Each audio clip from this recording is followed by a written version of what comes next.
Welcome to the show, Eric Barbosa, VP of Variable Ops at the Cavender Auto Group. Eric, welcome to the show. Hey, how you guys doing? Happy to be here and get to speak with Yossi and you again. So this is awesome. Eric, Exciting great to to have you on, have man. you on the show. Yeah. Well, Eric, start out. How's business right now as we head into this holiday weekend? Perspective businesses to us, it's good. It's a mindset, and is it a little slower than we'd like in May? Yeah, but I think the anticipation is these last, what is it, 10, 12 days that we have to finish the month. So it's normal for us. So we're just looking forward to this E- weekend, big 3 days, and then to finish on a Saturday is gonna be big for us. Eric, what brands? JLR, Jaguar Land Rover, Cadillac, Chevy, Buick GMC, Ford, and Nissan. hmm Okay, so heavy domestic. Heavy domestic, yes, sir. What of those? What OEMs are stepping up best as we head into the holiday weekend and finishing out the year? Where are you seeing the most support in terms of incentives and just factory help to make vehicles available and help you sell? I think the domestics, the Fords, it's different with the luxury brands with JLR, but Nissan stepped up as well. They just came out with their new program at the beginning of the month, so that's great. And as far as the push for these weekends in this month, I think that's a lot, more dealer driven than sometimes the Yeah, factory. So yeah, absolutely.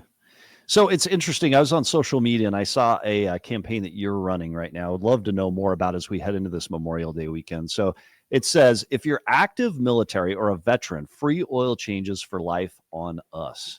So here's the question: what inspired your commitment to the military community? Tell us a little bit about this promotion, and has it been successful?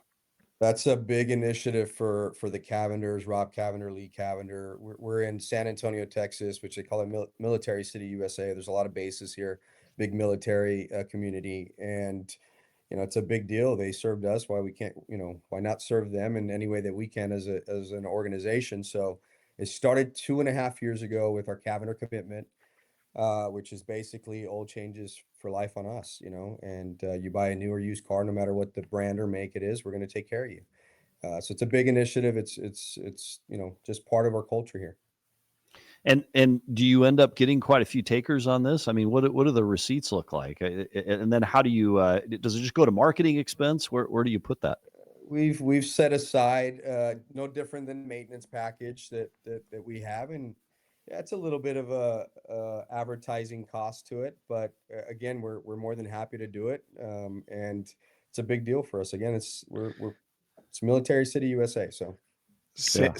Sam, bringing all the goods, man. Breaking down the P&L. It's my favorite. I want to know because I think that's a really cool Absolutely. promotion. And then how do Yeah, you yeah. in a large dealer group how do you bring that back economically, right, Eric? well, So again, taking care of our community, they come back, we bring them back to the service department, we take care of them there. We take care of yeah. them when they want a retail deal as well. So just it's a big initiative, and it's working out really well for us. So hey, if you're military this weekend, go check out a member of your auto group, a store. Another interesting thing that I learned about you guys as I was doing a little bit of background research, you have a policy where managers in your auto group are required to post at least 10 times a day to social media as a way of kind of getting out your footprint and helping to spread the message of the Cavender Auto Group. Talk to us a little bit about that. How is that requirement met, and how's it working? All right, let me clear that up. Okay, Because let's go. we're gonna, if there's not anybody watching, we'll have some people commenting. What does that mean? Yeah. We have a requirement. We do 50, 20, 10s, 2s, and 1s, which is 50 calls, 20 text messages, and video sent, 10 social media posts, set 2 appointments, and sell a car a day. And that's kind of like our war cry. And then we have our quarter times at every one of our stores, where all our stores stop at 12, 2, 4, and 6, so the teams can update where we're at. The whole strategy on the post, and well, you can't post that much, it's too hard to do content. Well, how easy is it to post on Marketplace one car and get some free advertising? So Yeah. we require the attempt of 10 posts. Now, it doesn't happen. It's extremely tough to get these guys on board. We have 130 associates, but if you think about, if they're just doing 3 per day at 130 of them, and then the management staff's also helping, that helps our algorithm, our reach to get our message, and it's all free and it's social media.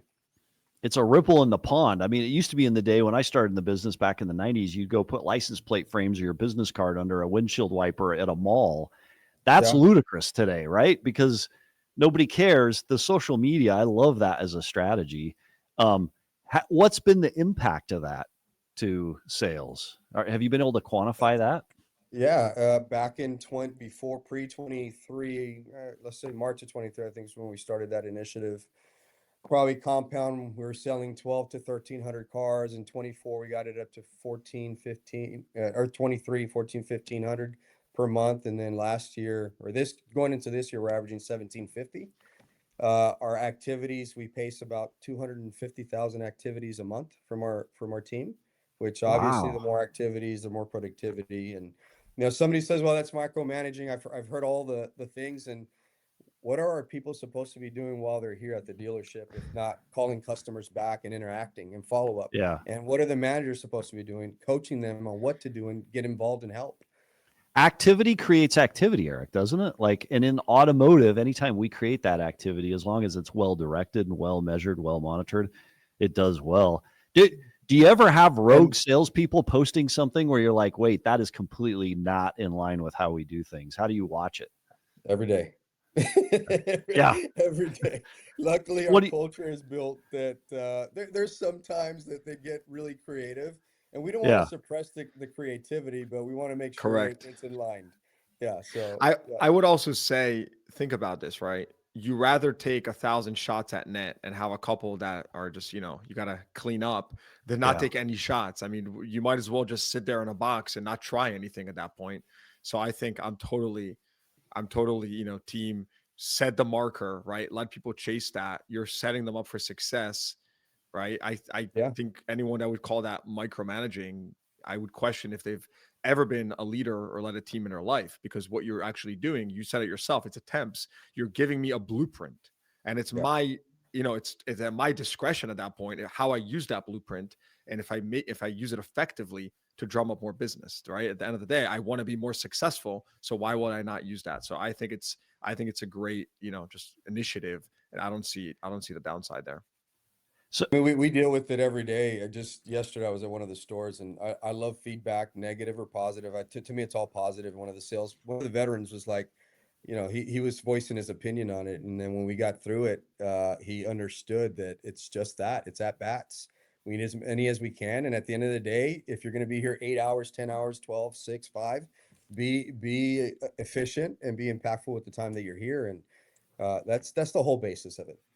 so I would imagine, Eric, one of the biggest challenges is getting folks that aren't on social media or less comfortable with it, comfortable and willing to post. Do you have any stories of a salesperson that went from I don't want to be on social media because I think people are trying to track me and I'm super nervous about being on it to, hey, I see the value and it's helped me sell cars and I've expanded my reach as a salesperson as a result.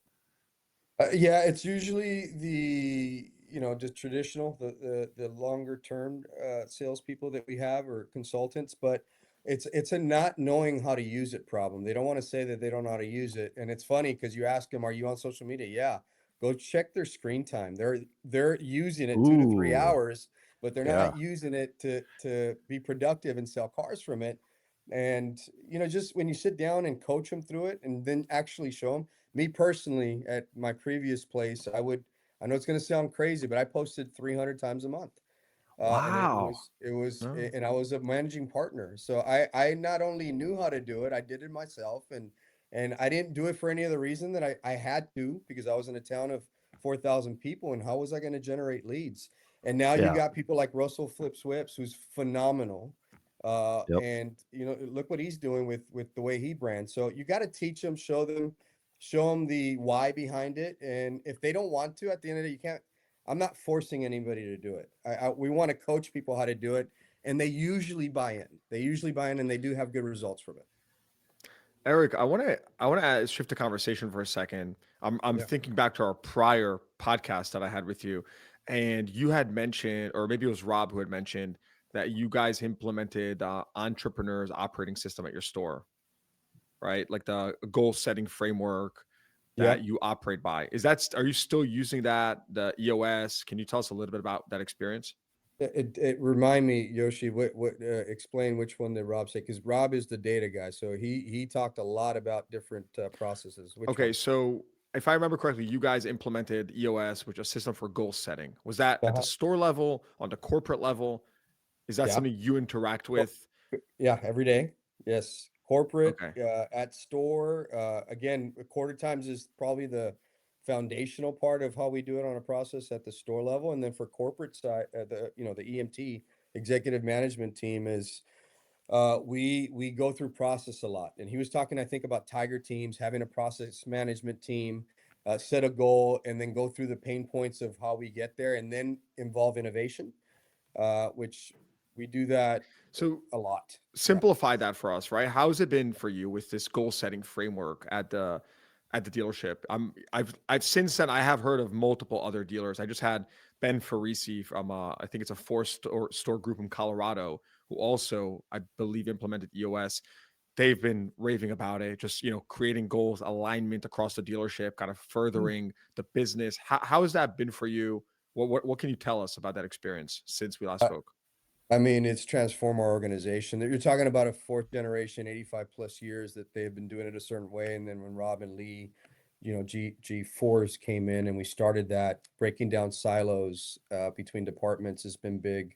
How they work together, that they're all on the same alignment with the goals. And it's, yeah, but it has to be, you have to have buy-in from everybody. There's a lot of training that goes involved, a lot of time that put in. And we don't want to hear meetings, but you got to have, we call them huddles, enough huddles to get the team together. And hey, we said we were going to do this, let's hold each other responsible. Big accountability measures. But yeah, it's transformed us to a whole different organization where now we're functioning with GMs, where 2 years ago we didn't have GMs. What is it? I guess I don't know. I understand what you say, EOS, and I chat GPT to entrepreneurial operating system. What is it that you're describing? That is a Rob, probably Rob can answer Okay, that nope, better with that's fair. Yoshi. To me, Yeah, look, it was our Tiger teams. Yeah.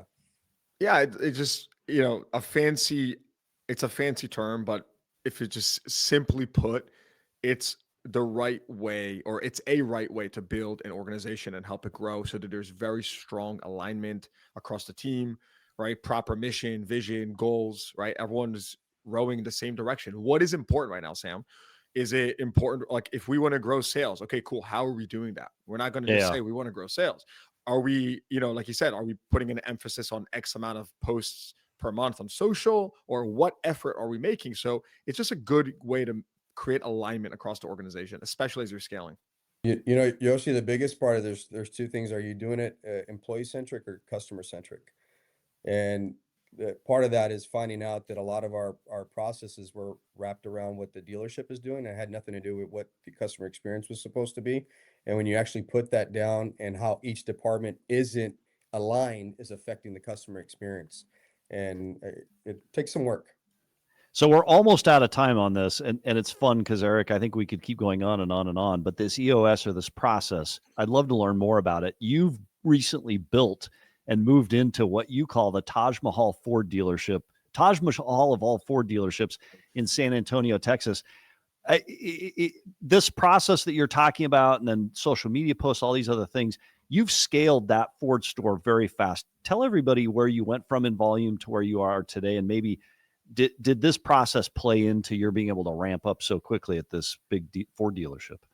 Well, the team purchased was really a commercial store, and we had some retail. It's called Cavender Grande in San Antonio. They were doing, when they bought it, maybe 15 retail units, mostly commercial, but they did buy it for this purpose. They bought a water park in San Antonio and built a Ford dealership on it, and we moved it here. We went from That's 60 cool. units to almost 300 units, big facility. And then we Oh, it found looks great. I'm looking at it. It yeah, looks awesome. yeah, and Wow. I will tell you, it's first it starts with the operator that we found, who believed in the system, and he's doing phenomenal. Casey Ogletree is the GM here, and he's believed in it. And yeah, now 8 months, 7 months into it, we're touching 300 units, and we're seeing a lot of growth. Well, Eric Barbosa, VP Eric, is Variable that Ops, Candle. Oh, go ahead, Yossi. No, I was gonna say, is that your billboard on the Ford lot, or are you paying rent on that thing? I think we own that one.